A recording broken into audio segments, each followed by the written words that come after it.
এই লোকটা যে কোথায় যায় না, কাজের সময় খুঁজে পাওয়া যায় না। কি হয়েছে কি বলা? এত টাকা কিসের? তুমি বাথরুমের পিছনে কি করছিলে? কি করছিলাম মানে? লেওড়া একটা গুরুত্বপূর্ণ কাজ করছিলাম, আর তুমি এসে আমার ভালো কাজটা পুরো গান মেরে দিলে। পুরোহিত মশাই তোমাকে ডাকছেন, বললেন কি একটা দরকার আছে, তাই ডাকছিলাম। এই লেওড়া আমার আবার কি কাজ? দেখি মানে সরো সরো, দেখে কি বাচ্চাতে ডাকছে। এই লোকটা কখন যে কি করে কিছুই বুঝি না। এ কি তুই বাথরুমে কি করছিলি? কেন বৌদি? চান করছিলাম। নাও ফাটা বাবা, এর ভিতরে তোমার যেই জিনিসটা পছন্দ তুমি সেটা নাও। হ্যাঁ, আমার দূরবীন কই?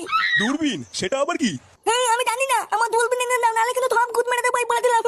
দাদু, দাদু, আমার দূরবীন কই? এই গান মেরেছে, এ তো কলকে চাইছে। তুমি আমার দূরবীন নিয়ে দাও, আমার দূরবীন দাও তাড়াতাড়ি, নাহলে কিন্তু গুদ মেরে দেবো বলে দিলাম কান দিতে। এ